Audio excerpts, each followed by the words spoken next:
अस्सलामुअलैकुम वरहमतुल्लाहि वबरकातुहू। अज़ीज़ तलबा, मैं मोहम्मद शहज़ाद ख़ान आप तमाम ही का अपने इस चैनल SK एजुविज़न में खैर मकदम करता हूँ। आप तमाम ही का तहे दिल से इस्तकबाल करता हूँ। उम्मीद करता हूँ आप तमाम ही खैर आफ़ियत से होंगे और खुश खुर्रम ज़िंदगी गुजारे होंगे। प्यारे बच्चों, आज आपके निसाब जान पहचान का एक सबक हम और लेकर हाज़िर हुए हैं। यह है सबक नंबर 9 और इस सबक का नाम है खुदा के नाम ख़त। ठीक है, ये एक स्पेनिश कहानी है, ए लेटर ऑफ गॉड। उसका ये उर्दू में तर्जुमा है। चूँकि कहानी बहुत ही ज़्यादा इंटरेस्टिंग है इसलिए इसको उर्दू में तर्जुमा किया गया है। आपके लिए इसमें बहुत बड़ी हिदायत है, बहुत सारी सीख है, बहुत मॉरलिटी है, काफ़ी सारी शिक्षाएं इससे आपको मिलती हैं। इसलिए इस कहानी को आपके निसाब में क्या किया गया है, शामिल किया गया है। ठीक है, इस कहानी के पीछे कहने को बहुत छोटी सी सली सी सादा सी कहानी है, लेकिन सादा सी कहानी में, एक सीधी सादी कहानी में एक बहुत बड़ा मैसेज छुपा है, बहुत बड़ा मैसेज छुपा है। वो मैसेज है खुदा पर भरोसा, खुदा पर एतमाद।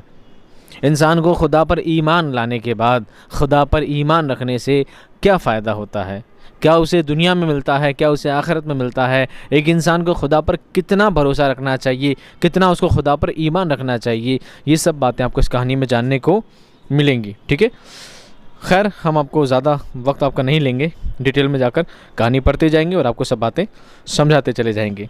आइए शुरू करते हैं हम आज की कहानी। लोक कहानी। लोक कहानी यानी लोगों में राइज कहानी, लोगों में रीति पीढ़ी दर पीढ़ी ट्रांसलेट होने वाली कहानी, पीढ़ी दर पीढ़ी उतरने वाली, पीढ़ियों से सुनती आ रहे हैं जिस कहानी को, उसे कहा जाता है लोक कहानी। ठीक है, आपने सुना होगा पहले दादियाँ नानियाँ कहानी सुनाया करती थी, उनको उनकी दादियाँ नानियाँ कहानी सुनाया करती थी, तो वो पीढ़ी दर पीढ़ी जो कहानियाँ सुनाई जाती है वही क्या कहलाती है, लोक कहानी। ठीक है, ये सबक स्पेनिश ज़बान की एक लोक कहानी पर मुश्तमिल है। स्पेन की एक लोक कहानी है, वहाँ पर ये कहानी चलती थी। उसको उर्दू में क्या किया गया है, तर्जुमा किया गया है, ट्रांसलेट किया गया है, अनुवाद किया गया है। तीनों ही भाषा में आपको समझा दिया है जैसे भी आप समझ सको। लोक कहानी किसी मुआशरे के अफराद में सुनी सुनाई जाने वाली ऐसी कहानी होती है जिसमें फ़ितरत, इंसान और माहौल की दूसरी तफसीलात के मुतालिक रिवायतों के इख्तलाक़ी तालीम और तरबियत की खातिर कहानी के रूप में बयान किया जाता है। इस कहानी में खुदा पर एक किसान के पुख्ता यकीन को इस ढंग से पेश किया गया है कि उससे बाहमी हमदर्दी और इंसान दोस्ती की तस्वीर कशी हो जाती है।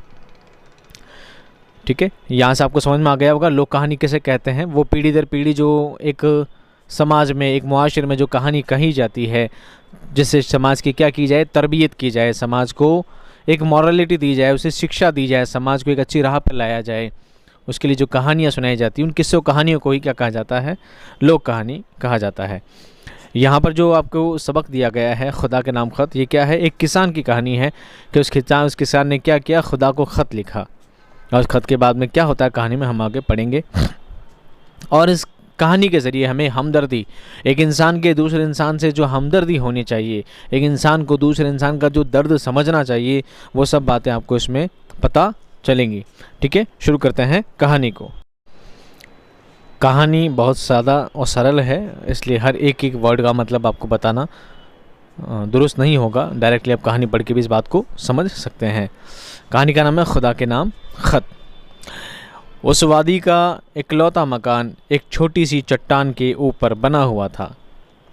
वहाँ खड़े होकर बहते हुए दरिया, मटर और चने के खेतों को बखूबी देखा जा सकता था।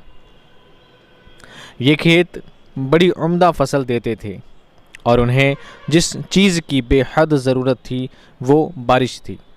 एक चट्टान पर क्या मकान बना था, उस मकान से क्या देखा जा सकता था, चने और मटर के खेत देखे जा सकते थे, इतना वो ऊंचा था। और ये खेत जो थे बहुत अच्छी फसल देने वाले खेत थे, बहुत अच्छी उपजाऊ वहाँ की ज़मीन थी।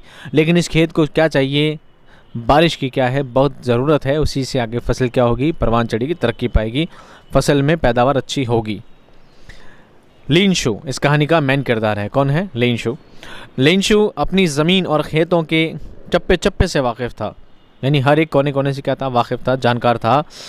वो आज सुबह से बार बार आसमान देखे जा रहा था। उसने तशवीश खौफनाक लहजे में कहा, अंदाजे से कहा, ठीक है, खोजबीन वाले लहजे से कहा, बीबी मेरा क़यास है कि आज बारिश होगी। अपनी बीवी को बोला मेरा क़यास है, क़यास कहते हैं अंदाजे को, क़यास कहते हैं अंदाजे को, अनुमान को, मेरा अनुमान है कि आज क्या होगी, बारिश होगी। बीबी ने जो उस वक्त खाना तैयार कर रही थी ये सुनकर जवाब दिया, हाँ आज किसी भी वक्त बारिश हो सकती है अगर रब चाहे तो। ईमान की बात है ये क्या है, ईमान की बात है कि काम तो कुछ भी हो सकता है, लेकिन कब होगा, जब रब चाहे तो। जब तक रब्बुल इज़्ज़त, जब तक अल्लाह ताला काम नहीं चाहेगा तब तक कोई भी काम होना मुमकिन नहीं है। कोई भी काम तब होगा जब क्या चाहेगा, अल्लाह ताला चाहेगा। तो उसने आसमान की तरफ देखकर बोला कि मुझे लगता है जिस तरह आज का मौसम लग रहा है कि आज कभी भी बारिश आ सकती है। बीवी ने बोला हाँ बारिश आ तो सकती है, लेकिन अल्लाह ताला ने चाहा तो, रब ने चाहा तो। उस वक्त बड़ी उम्र के लड़के खेतों में काम कर रहे थे और छोटे बच्चे मकान के नज़दीक खेल रहे थे। थोड़ी देर बाद बीबी ने उन्हें आवाज़ दी, आ जाओ, सब आ जाओ, खाना तैयार है। ठीक है, बाल बच्चे जो खेल कूद कर रहे थे उनको माँ ने, बीवी ने क्या करा, आवाज़ लगाई कि खाना तैयार है, खाना खा लीजिए। जब सब मिलकर खाना खा रहे थे तो जैसा कि लिंशु ने क़यास आरई की थी, क़यास आरई कहते हैं अंदाज़ा लगाने को, भविष्यवाणी भी कह सकते हैं इसको, ठीक है, क़यास आरई की थी, जिस तरह उसने अंदाज़ा लगाया था वैसा ही हुआ, बारिश होने लगी। उसने बोला था कि मुझे लग रहा है आज बारिश कभी भी हो सकती है, और शाम होते होते क्या होने लगी, बारिश होने लगी। बारिश के शफ़ाफ़ क़तरे ज़मीन पर बरस रहे थे और आसमान पर शुमाल की जानिब से बादलों के पहाड़ चले आ रहे थे। बादलों के पहाड़ ने बहुत बड़े बड़े बादल, एक तशबिया दिया है बादलों को बहुत बड़ा साइज़ देने के लिए। और बारिश के शफ़ाफ़ क़तरे, शफ़ाफ़ कहते हैं सुथरा, बहुत ज़्यादा साफ़, शुद्ध, बहुत ज़्यादा साफ़ सुथरे शफ़ाफ़ कहलाते हैं। क़तरे यानी टपके, बूंदें। तो बारिश की बूंदें साफ़ शफ़ाफ़ ज़मीन पर गिर रही थी और आसमान पर शुमाल की जानिब से बादलों के पहाड़ चले आ रहे थे। शुमाल यानी उत्तर की तरफ से क्या हो रहा था, पहाड़ के पहाड़, पहाड़ कहने से मुराद ये है बादलों के बहुत बड़े साइज़ को पहाड़ से तशबिया दिया गया है कि इतने बड़े बादल थे जैसे कोई पहाड़ के पहाड़ हों, उत्तर की तरफ से उड़ते चला रहे थे। हवा भी तेज़ थी, हवा भी तेज़ थी। लिंशु बाहर खेतों में निकल गया। उसका मकसद उसके सिवा कुछ और न था कि बारिश से पैदा होने वाली तरंग को अपने तन मन में रवा दवा देखे। जब वो घर में वापस आया तो जज्बाती और जोशीली आवाज़ में बोला, जो कुछ इस वक्त आसमान से बरस रहा है वो बारिश के कतरे नहीं बल्कि सिक्के हैं, बड़े और छोटे। बड़ी जोशीली आवाज़ में, यानी उसे अंदाज़ा था, उसे पूरा क़यास था इस बात का कि आज किसी न किसी तरह से बारिश आने की पूरी संभावना है, बारिश आने का उसे पूरा अनुमान था। और बारिश हो गई तो उसे अंदाज़ा था कि अब बारिश हो जाएगी तो फसल अच्छी हो जाएगी, फसल अच्छी हो जाएगी तो उसकी पैदावार अच्छी होगी, पैदावार के साथ अच्छी पैसे की आमद होगी और उसका घर अच्छे से चल सकेगा। तो उसने बड़ी जोशीली आवाज़ में, जब उसकी खुशी, उसका क़यास पूरा मुकम्मल हो गया, जैसा उसने अंदाज़ा लगाया था वैसा ही काम हो गया, तो उसे बड़ी खुशी हुई और उसने जोशीली आवाज़ में अपने बच्चों से, अपने घर वालों से बोला, ये जो आसमान से जो बूंदें गिर रही हैं ये बूंदें नहीं हैं बल्कि सिक्के हैं, छोटे और बड़े। ये जो छोटी बड़ी बूंदें गिर रही हैं बूंदें नहीं पानी की बल्कि क्या है, सिक्के हैं। वो इतना खुश था उस माहौल को, उस बारिश को देखकर, बिल्कुल जोश से भरा हुआ था कि उसका मकसद क्या हुआ, अब पूरा होने वाला है। फिर उसने बड़े इत्मीनान से ये भी कहा कि गल्ले के खेत और मटर के नए नए खिले हुए फूल बारिश की चादरें ओढ़कर बहुत खुश हैं। खुशी में फूला नहीं समा रहा है, अपने मकसद में कामयाब होता नज़र आ रहा है और ख़ुशी में क्या बोल रहा है, बहुत इत्मीनान से, बहुत तसल्ली से बोल रहा है कि अब क्या होगा, बहुत अच्छी खेती होने वाली है, बहुत अच्छी खेती अब होगी। अभी उसने ये कहा ही था कि एक बारगी तुंदो तेज़ आंधी उठी, फिर बारिश के साथ ज़ालाबारी होने लगी। ज़ालाबारी कहते हैं ओले पड़ने को, ज़ालाबारी कहते हैं ओले पड़ने को। जब तेज़ आंधी आ रही थी, तेज़ हवाएं चलने लगी और अचानक ये वो खुशी से फूल ही रहा था, फूला नहीं समा रहा था। अचानक खुशी खुशी में घर में बोल रहा था कि ये जो आसमान से बूंदें गिर रही है ये बूंदें नहीं, ये सिक्के हैं, यानी इससे बहुत अच्छी आमदनी होगी, ऐसा खुशी बोल रहा था कि अचानक तेज़ हवा चलने लगी और आसमान से क्या होने लगी, ज़ालाबारी होने लगी, यानी आसमान से क्या गिरने लग गए, ओले गिरने लग गए। ओले वाकई चांदी के गोल गोल डलों से मुशाबा थे, मुशाबा यानी उसके जैसे, मुशाबा यानी उसके जैसे। किसके जैसे? ओले जो गिर रहे थे कैसे लग रहे थे? जैसे चांदी के छोटे छोटे क्या हैं, गोले हैं, बिल्कुल ऐसे ही लग रहे थे। बच्चों ने ये देखा तो लपक कर अंदर से बाहर आ गए और उन्हें चुनने में जुट गए। बच्चों ने जब देखा कि क्या हो गया है, ओले गिर रहे हैं, तो बच्चे खुशी के मारे क्या हुआ, बाहर लपक कर आ गए और क्या करने लगे, एक एक करके ओले चुनने लगे, उन्हें उठाने लगे, इकट्ठा करने लगे। बच्चे खुश थे, लेकिन उनका बाप फिक्रमंद होकर खुद से कहने लगा, अब तो मामला बिगड़ने लगा है, लेकिन फिर भी मुझे उम्मीद है कि सब कुछ बहुत जल्द ठीक हो जाएगा। बच्चे तो खुश थे। बच्चे बारिश में क्या होते हैं, बहुत मज़े करते हैं। तो बच्चे तो बहुत खुश थे कि बारिश हो रही है, बारिश के बाद ओले गिरने लगे, तो बच्चों को और मज़ा आ गया, ओले गिरने लगे, बच्चे ओले उठाने में लग गए। तो बच्चे खुश थे, लेकिन बाप फिक्रमंद था, बाप को टेंशन हो गई थी। बाप तो इस बात को लेकर परेशान हो गया था कि मामला क्या होने वाला है, बिगड़ने वाला है, क्योंकि बारिश से तो फसल अच्छी होती है, लेकिन ज़्यादाबारी से, ओले ज़्यादा गिरने से क्या हो जाता है, फसलें बर्बाद हो जाती हैं, ख़राब हो जाती हैं। तो बाप क्या था, फिक्रमंद था, परेशान था। लेकिन सब कुछ ठीक नहीं हुआ। फिर भी उसे उम्मीद थी, फिर भी उसे क्या थी, उम्मीद थी, कोई बात नहीं, ओले गिर रहे हैं जो गिर रहे हैं, कोई बात नहीं, लेकिन अल्लाह ताला जो भी करेगा, रब्बुल इज़्ज़त जो भी करेगा, जो भी होगा, सब क्या होगा, अच्छा होगा। ये क्या है, खुदा पर इत्मीनान है, भरोसा है कि जो कुछ होगा क्या होगा, सब अच्छा होगा। लेकिन सब कुछ ठीक नहीं हुआ और बहुत देर तक ओले गिरते रहे। उसकी उम्मीद के बरक्स हुआ, उसकी उम्मीद के उल्टा हुआ। उसने सोचा सब अच्छा हो जाएगा, लेकिन अच्छा नहीं हुआ। बहुत देर तक क्या हुआ, ओले गिरते रहे। ज़मीन ऐसे सफ़ेद हो गई जैसे उस पर नमक की चादर बिछा दी गई हो। नमक की चादर एक समझाने के तौर पे कह सकते हैं कि ओले इतने ज़्यादा गिर गए कि जैसे पूरी ज़मीन सफ़ेद हो गई। सफ़ेद ऐसी जैसे कोई नमक की क्या बिछा दी गई हो, चादर बिछा दी गई हो, इतने ज़्यादा ओले गिर गए थे। दरख्तों पर एक पत्ता भी न रहा। गल्ले के खेतों का सत्यानाश हो गया। मटर के बेलें और पौधों के ताज़ा फूल टूटकर बिखर गए। लीनचू परेशान हो गया। उसने अपने बेटों से कहा, अब क्या हुआ, बहुत देर ओले गिर गए, पूरी ज़मीन ओलों से भर गई, सारे पेड़ पौधे सब क्या हुआ, सत्यानाश हो गया, सब के सब क्या हो गए, बर्बाद हो गई, पूरी फसलें चौपट हो गई, तेज़ ज़ालाबारी से, यानी तेज़ ओले गिरने से। फिर उसने अपने बेटों से कहा, क्या कहा, आगे देखिए। उसने अपने बेटों से क्या कहा, देखिए, अगर इन खेतों पर टिड्डी दल ने हमला किया होता तो भी हमारे पास उससे ज़्यादा बच रहा होता, लेकिन इस ज़ालाबारी ने तो हमें मुफलिस व कल्लाश बना दिया है। मुफलिस यानी गरीब, भिखारी बना दिया है। अगर टिड्डी दल, एक बार टिड्डियों का क्या हो जाता, हमला हो जाता, टिड्डी अगर फसलें खा जाती तो भी हमारी फसल बहुत कुछ बच जाती, उसके बावजूद भी हमारी फसल में बहुत कुछ बच जाता और हम ऐसी हालत में नहीं होते। लेकिन इस ओले गिरने ने तो क्या कर दिया है, इस ओलावृष्टि ने, इस ओले गिरने से हमारी पूरी फसलें बिल्कुल ख़त्म हो गई है, बर्बाद हो गई है, और इसने हमें पूरी तरह से क्या बना दिया है, मुफलिस बना दिया है, गरीब बना दिया है। अब हमारे पास ना गल्ला है और ना सब्जी, ना गल्ला है ना ही सब्जी। गल्ला कहते हैं गेहूँ के भंडार को गल्ला कहा जाता है, ठीक है। ना है गल्ला है, ना सब्जी है, ना बा गेहूँ है, ना कुछ है। इस साल तो हमें फाके पे फाके करना होंगे। फाके कहते हैं भूखा रहने को, फाका कहते हैं भूखा रहने को। जिस तरह हम बर्बाद हुए हैं, हमारी फसलें नहीं हुई, ना हमारे पास सब्जी है, ना गेहूँ है, हमारे पास कुछ भी नहीं है। गल्ला से मुराद गेहूँ है, ठीक है। इस बार हमारे पास गेहूँ में नहीं है, खाने को कुछ भी नहीं है, जब हमारे पास कुछ बचा ही नहीं है। और इस बारिश ने, इस ओले ने तो क्या कर दिया, फसलें बर्बाद कर दी है। तो इसका मतलब ये है कि इस साल हमें क्या करना होगा, फाके पे फाके करने होंगे, हमें कई कई दिन भूखे रहकर गुजारने होंगे। अब हमारी हालत ऐसी हो गई है। ये तमाम लोग जो वादी के उस इकलौते मकान में रहते थे, अपने दिलों में एक नाकाबिल शिकस्त उम्मीद लिए बैठे थे और एक अनदेखी क़ुव्वत पर तकिया किए हुए थे। वो अपने बाप से कह रहा था, ये घर वाले जो अलग से उस चोटी पर, उस पहाड़ पर, उस मकान पर रहते थे, एक अजीब सी कैफियत उनके दिल में चल रही थी कि अब हम क्या हो चुके हैं, हम बर्बाद हो चुके हैं, हम गरीब हो चुके हैं, हमारी फसलें ख़राब हो चुकी हैं।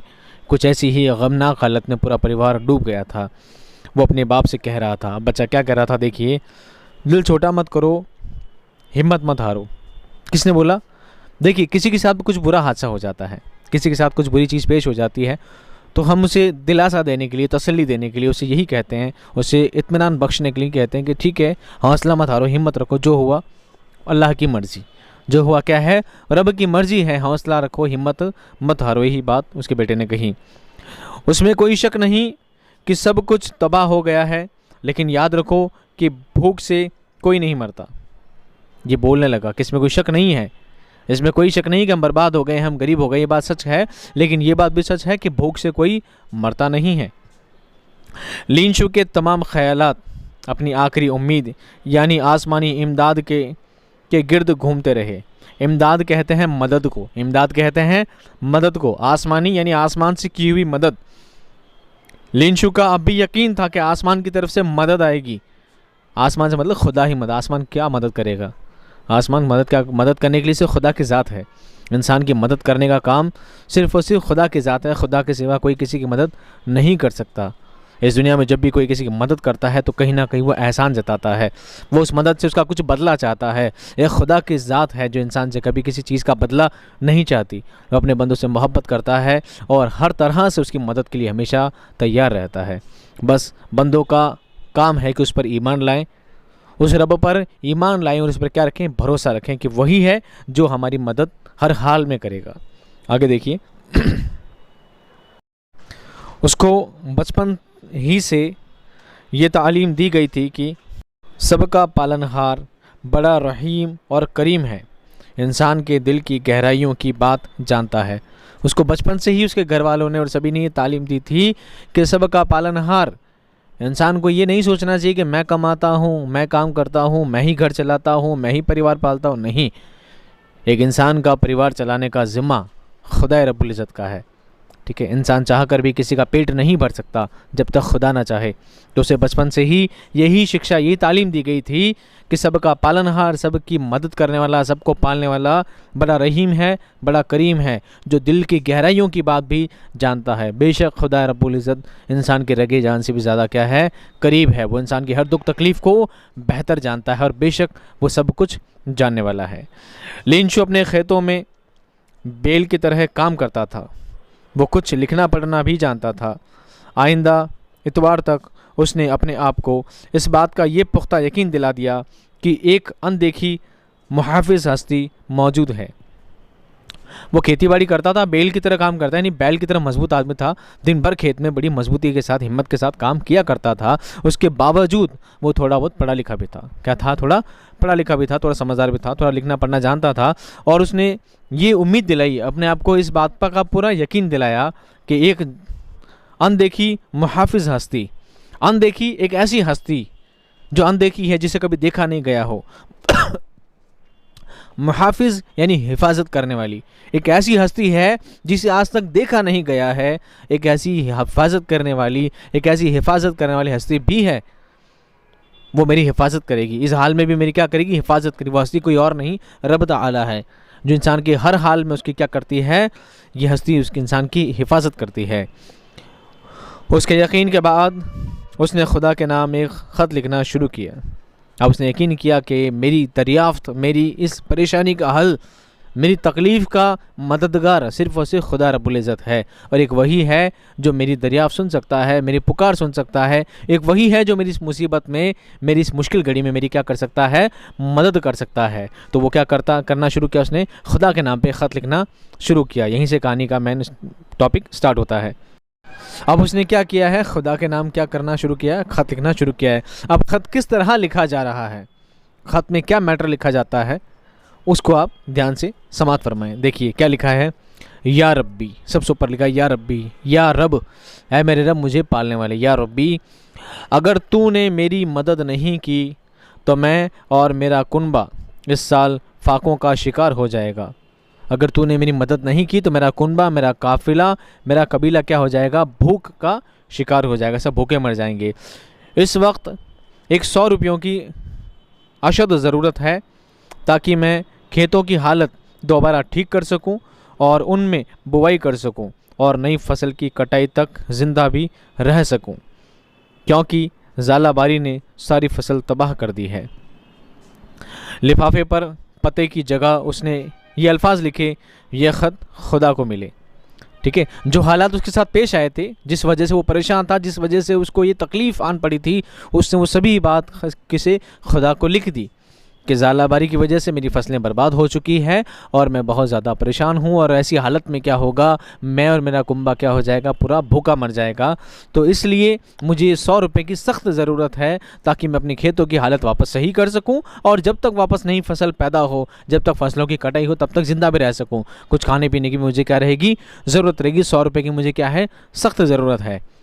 और ख़त पे पता लिखने की बजाय उसने क्या लिख दिया, ये ख़त खुदा को मिले, ये ख़त खुदा को मिले। ये लिखकर उसने एड्रेस, खुदा का कोई एड्रेस थोड़ी है, बस लिख दिया खुदा को मिले। यही बात उसने ख़त के एड्रेस पर लिख दी। आगे देखिए, उसके बाद उसने लिफाफे को बंद किया और गमगीन दिल के साथ शहर की तरफ चला गया।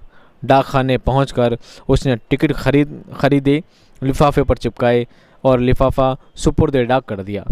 सुपुर्द डाक, आपने सुना होगा सुपुर्द खाक, है ना, आपने सुना होगा सुपुर्द खाक यानी किसी को मिट्टी दे देना, सुपुर्द खाक कर देना।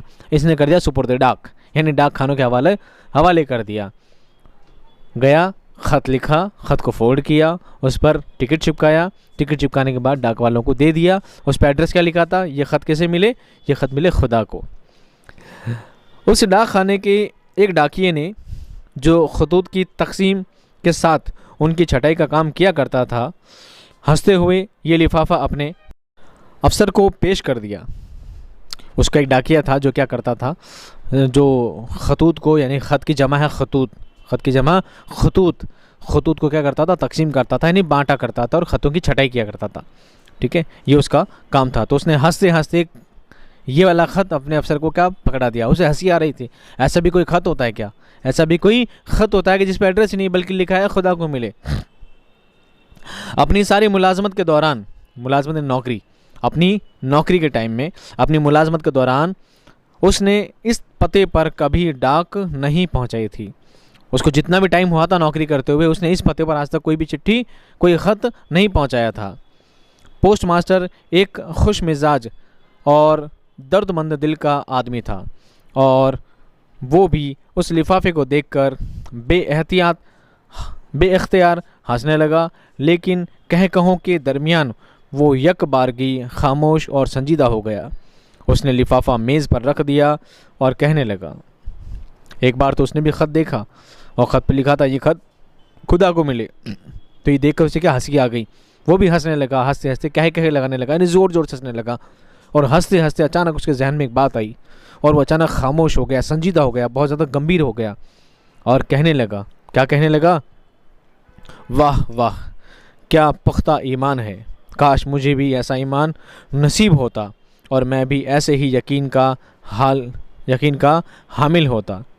क्या बात लिखने वाले की, जिसने एक पुख्ता उम्मीद पर खुदा से ख़त व किताबत शुरू कर दी। वाह वाह, वाह वाह कर रहा था, वो तारीफ़ें कर रहा था उस इंसान की जिसने ये ख़त लिखा है कि क्या ईमान पाया इस शख्स ने, इस शख्स को कितना भरोसा है खुदा पर कि मैंने ये ख़त खुदा को लिखा और खुदा को पहुंच भी जाएगा।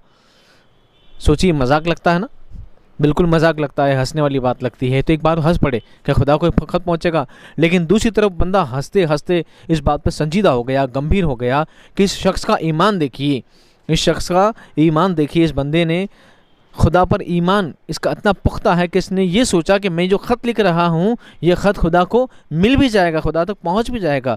कितना पक्का ईमान इस बंदे का, कितना मुकम्मल, कितना अच्छा ईमान इस बंदे ने पाया है। काश ऐसा ईमान तो मुझे भी मिलता, काश इतना भरोसा खुदा पर करने वाला मैं भी उसका चाहने वाला, उसका महबूब बंदा होता, काश ऐसा ईमान मेरे पास भी होता। वो रश्क करने लगा। फिर उसने सोचा, ऐसे पुख्ता ईमान और उम्मीद को पाश पाश करना अच्छा नहीं है। पाश पाश करना यानी टुकड़े टुकड़े करना, पाश पाश करना मुहावरा है, पाश पाश का करने का मतलब होता है टुकड़े टुकड़े करना। उसने सोचा ऐसा पुख्ता ईमान यानी पक्का ईमान रखने वाले की उम्मीद को टुकड़े टुकड़े करना नहीं चाहिए। एक इंसान पक्का ईमान लिए बैठा है तो हमें उसकी उम्मीद के टुकड़े नहीं करने चाहिए। उसने अपने मुताहितों के सामने ये तजवीज़ पेश की कि ख़त पढ़ा जाए और उसका जवाब दिया जाए।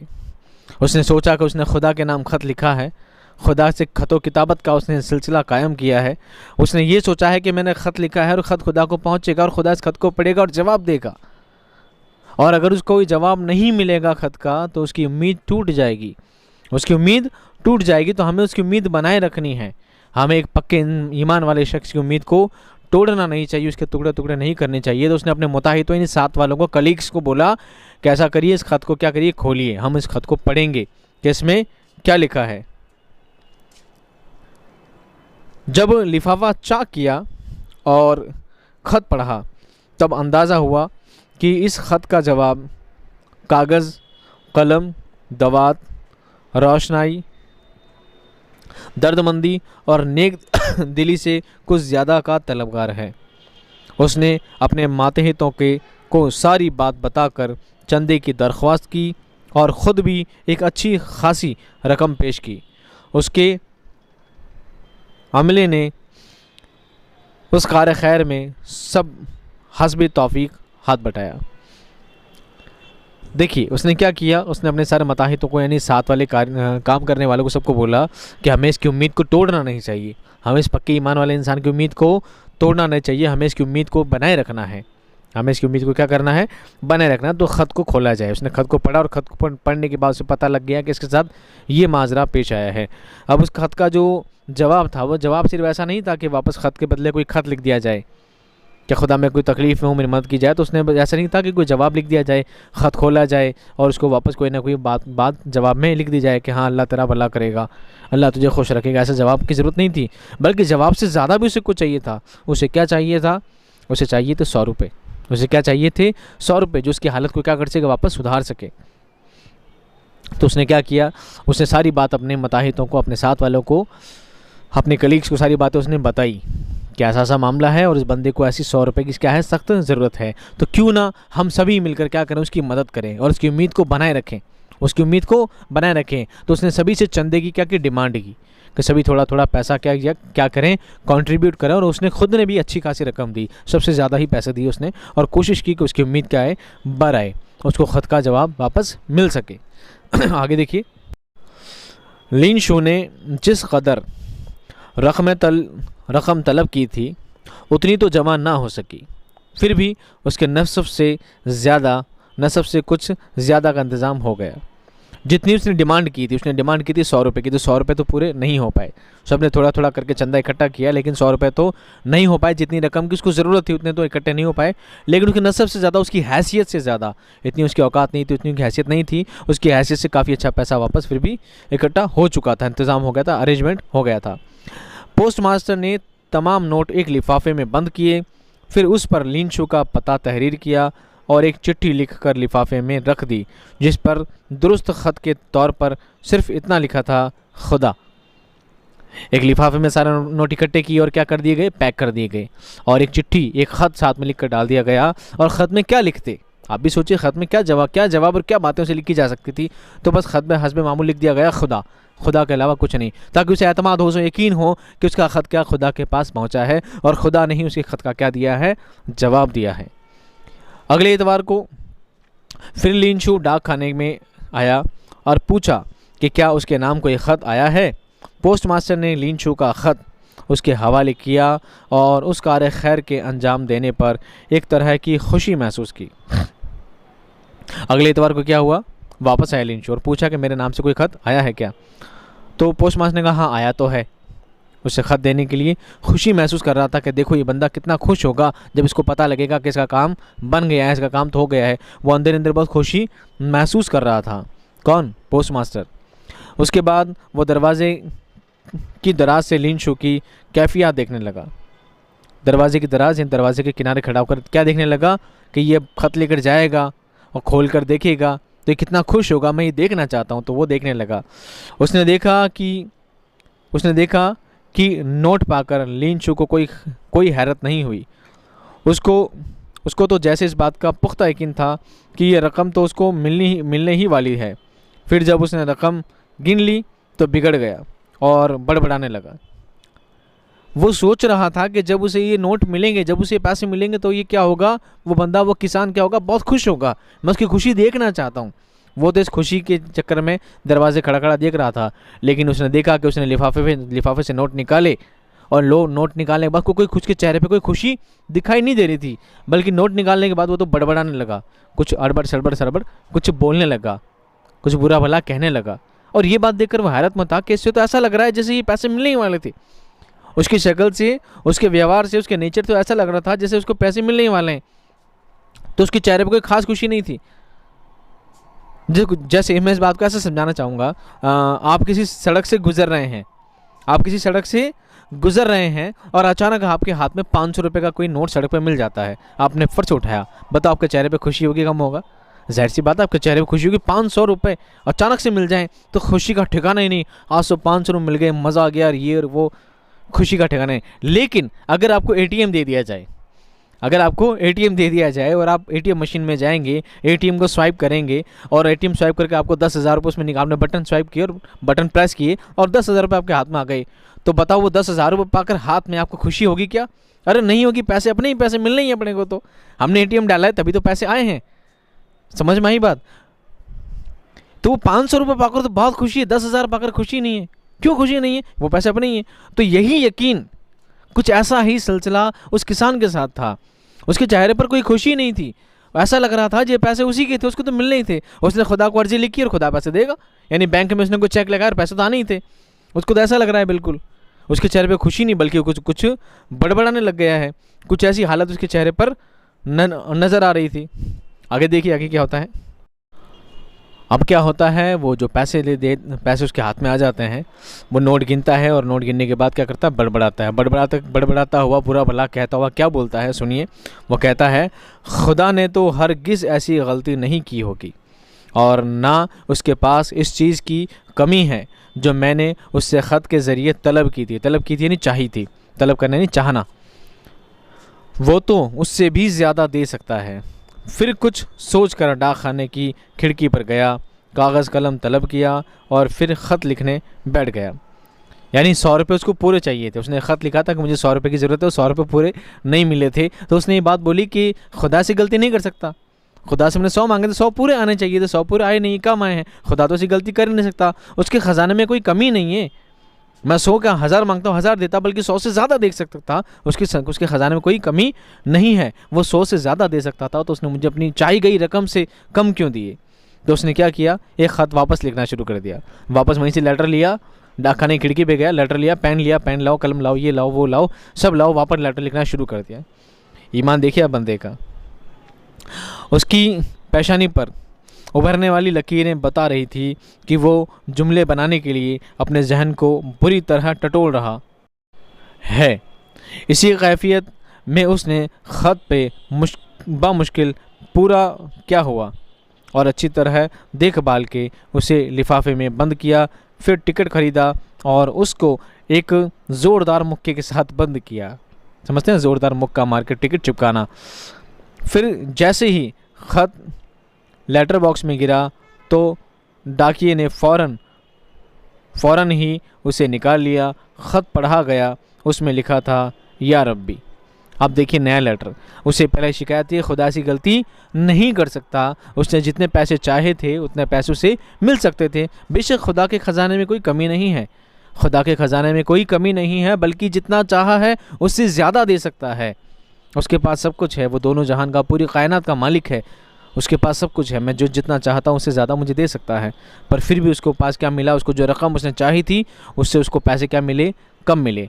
इस बात का उसको दुख था, अफसोस था। तो उसने क्या किया, वापस लेटर लिखा और वापस लेटर लिखना क्या कर दिया, शुरू कर दिया।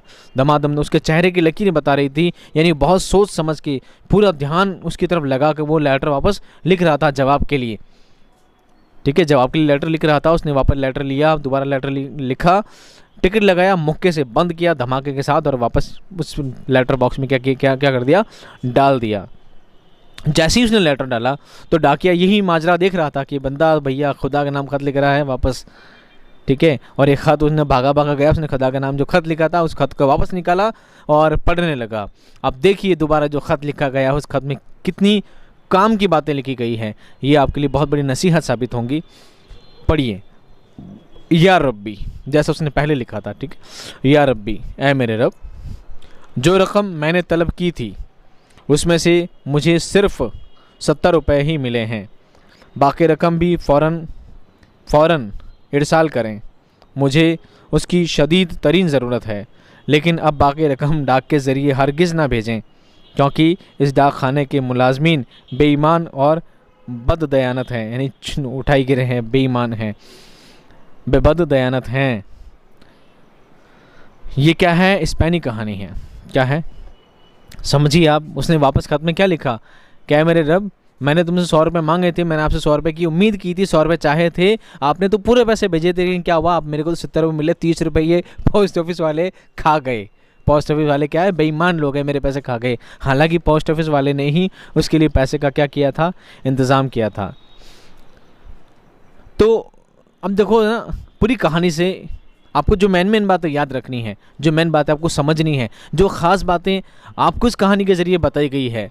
कहानी में क्या है? एक बार लेटर लिखा खुदा को, 100 रुपये मांगे, 70 रुपये मिल गए, उसने वापस लिख दिया भाई 30 रुपये कम है, मुझे वापस पैसे भेजना। और जब दोबारा पैसे भेजे तो डाकियों के ज़रिए मत भेजना, ये डाक खाने वाले उठाई गिरे हैं, चोर हैं, बेईमान लोग हैं, ये मेरे पैसे कम कर लेते हैं, तो अगली बार मुझे पैसे दूसरे ज़रिए से आप भेजना, पोस्ट ऑफिस के ज़रिए मत भेजना। इतनी सी कहानी, इसमें क्या नसीहत? बेटा इसमें बहुत नसीहत है। इसमें समझना चाहो तो बहुत सी बातें हैं, सीखना चाहो तो बहुत कुछ सीख सकते हो। पहली बात, अगर मुश्किल कैसी भी हो, एक एक करके सब बात बताएंगे आपको। अगर मुश्किल कैसी भी हो, हालात कैसी भी हो, परेशानी कैसी भी हो, इंसान को हमेशा एतमाद, हमेशा भरोसा, हमेशा ईमान रखना चाहिए खुदा की ज़ात पर कि बेशक ज़िंदगी में अच्छे दिन आए हैं, ज़िंदगी में बुरे दिन आए हैं, तकलीफ़ आई है, परेशानी आई है, तो जाहिर सी बात है खुद दिन ज़िंदगी में खुशियाँ भी आएगी। ये मेरा यकीन है, यही मेरा ईमान है। जिसने मुझे दुख तकलीफ़ें और बुरे दिनों से लड़ना सिखाया है, वही मेरी ज़िंदगी को अच्छा और बेहतर और खुशगवार भी करेगा। पहली चीज़ है ईमान, जो कि उस किसान के पास था। अब आता है दूसरा मामला। खुदा जिससे चाहे, जैसे चाहे वैसे काम ले सकता है। एग्जाम्पल, वो डाक खाने के लोग, ठीक है, उन डाक खाने वालों ने जब मदद की थी तो उन लोगों ने ये नहीं बोला था कि ठीक है भाई बेटा तू तो पागल है, तूने तो खुदा के नाम पे खत लिख दिया है, खुदा को कोई खत पहुंचता है क्या? खुदा के नाम पे खत जा सकता है क्या? वो चाहते चल ठीक है तेरे पैसे कमी हम दे देते हैं, हम तेरी थोड़ी थोड़ी मदद कर देते हैं। उन्होंने इस बात का दिखावा नहीं किया, जितनी भी कोशिश वो कर सकते थे उन्होंने मदद की, और किसी तरह उसकी मदद की, क्या करने की? पूर्ति करने की पूरी कोशिश की। ये होती है हमदर्दी, इंसान दोस्ती। एक इंसान को दूसरे इंसान के साथ अच्छे सलीके से, अच्छे बर्ताव से, इमदाद के तौर पर नज़र आना चाहिए। वो इंसान ही क्या जो किसी की मदद ना कर सके? वो इंसान ही क्या जो दूसरों की मदद ना कर सके? वो इंसान कहलाने के लायक नहीं है। तो उन डाक खाने वालों ने भी अच्छा काम किया था। इंसान दोस्ती, उसका बदलाना चाहा, उस चीज़ का बदलाना चाहा। किसी की मदद की जाए तो एहसान के तौर पे नहीं, किसी की मदद की जाए तो एहसान के तौर पे नहीं कि मैंने इसकी मदद की है और ये मुझे वापस इसका बदला दे, मुझे वापस इसका सिला दे। बल्कि इंसान को किसी की मदद करनी चाहिए इस नीयत से कि खुदा ताला इसका मुझे सिला अजर व सवाब दे। ठीक है, मेरा फ़र्ज़ ऐन फ़र्ज़ है कि जिसने मुझे इस दुनिया में इंसान बनाकर भेजा है, मेरा काम है कि मैं दूसरे इंसानों के भी काम आऊँ।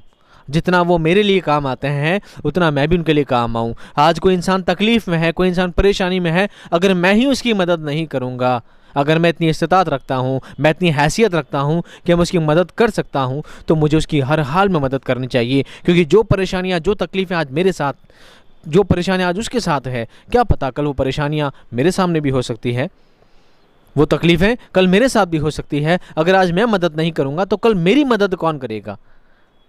ठीक है, तो इंसान की मदद करने का ज़िम्मा सिर्फ खुदा रब्बुल इज़्ज़त का है। एक इंसान को दूसरे इंसान की मदद के साथ हमेशा पेश आना चाहिए और इस सिले की कभी उम्मीद नहीं करना चाहिए कि मुझे इस इंसान से वापस कुछ सिला मिले, ये वापस मुझे मदद करे ही करे। इस बात की कोई उम्मीद नहीं करनी चाहिए। इंसान को बिना एहसान की मदद करनी चाहिए और मदद का सिला सिर्फ खुदा से चाहना चाहिए। बेशक आपकी परेशानियों में, आपकी तकलीफ़ों में, आपकी परेशानियों और तकलीफ़ों को दूर करने वाला सिर्फ खुदा पाक की ज़ात है, कोई दूसरा नहीं। अब इस कहानी का सबसे आखिरी और सबसे ख़ास मौजू, आखिरी सीखने वाली बात है ईमान। उसको इतना पक्का यकीन था कि मैंने जो ख़त पहले लिखा है वो खुदा को पहुंच गया है। मैंने जो पहले ख़त लिखा खुदा पहुंच गया, खुदा ने पैसे भी भेज दिए हैं, खुदा ने पैसे भेज भी दिए और डाक खाने वालों ने आधे पैसे खा भी लिए हैं और ये पैसे मुझ तक पहुँचा दिए हैं, और मैं दूसरा ख़त लिखूँगा ये भी खुदा तक पहुँच जाएगा। इसे कहते हैं ईमान। यानी कंडीशंस कैसी भी हो, हालात कैसे भी हो, तकलीफ़ें कैसी भी हो, इंसान को हमेशा क्या करना चाहिए? खुदा रब्बुल इज़्ज़त पर क्या रखना चाहिए? ईमान रखना चाहिए। उस पर क्या रखनी चाहिए? ईमान रखना चाहिए। हालात कैसे भी हों, परेशानियाँ कैसी भी हो, तकालीफ़ कैसी भी हो, एक खुदाए रब्बुल इज़्ज़त की खुदाए पाक की ज़ात है जो इंसान की हर तकलीफ़ में, हर परेशानी में क्या करेगी, उसकी मदद कर सकती है। तो इंसान का खुदा पर क्या होना चाहिए? हर हाल में ईमान पुख्ता होना चाहिए। यही इस कहानी का मेन मॉरल है और इसी बात पर आपको क्या करनी है? मश्क करनी है और ज़िंदगी में हमेशा इस बात को अपने जहन में उतारना है, साथ में अपनी ज़िंदगी में भी इसको उतारने की क्या करनी है? कोशिश करनी है। ठीक है, उम्मीद करता हूँ ना सिर्फ इस नीयत से कि आप सवालों के जवाब एग्ज़ाम में देकर आ जाएं और अच्छे नंबर से पास हो जाएं, आपका ये मकसद नहीं हो, बल्कि आपका ये मकसद भी हो कि इस कहानी को पढ़कर, इसे सुनकर, इसे समझकर अपनी ज़िंदगी में भी इस अच्छाई को लाने की क्या करेंगे? भरपूर कोशिश करेंगे। आप हर हालत में अल्लाह ताला पर क्या रखेंगे? पूरा ईमान रखेंगे, पक्का ईमान रखेंगे कि आपकी तकलीफ़ों में, आपके परेशानियों में, आपके दुख दर्द में, आपकी हर परेशानी में सिवाय रब्बुल इज़्ज़त के अलावा, उस खुदाए ताला की ज़ात के अलावा कोई भी आपकी मदद नहीं कर सकता। आपको हर हाल में खुदा पर ईमान रखना चाहिए। बेशक आपके तकलीफ़ के दिन आए हैं, आपकी परेशानी के दिन आए हैं, ये कुछ नहीं है, सिर्फ वक्ती इम्तहान है। क्या है? वक्ती इम्तहान है, कुछ वक्त का इम्तहान है आपका, और आप इस एग्ज़ाम से, इस इम्तहान से पास हो जाएंगे और खुदा बेशक आपको बहुत अच्छी चीज़ से, अच्छी नेमतों से क्या करेगा? सरफराज करेगा, आपको नवाजा करेगा। मिलता हूँ अगले चैप्टर में, अगले वीडियो में बहुत ही अच्छे सबक के साथ। तब तक खुश रहिए, आबाद रहिए। आपकी दुआओं का तालिब मोहम्मद शहजाद खान। खुश रहिए, आबाद रहिए। खुदा हाफ़िज़।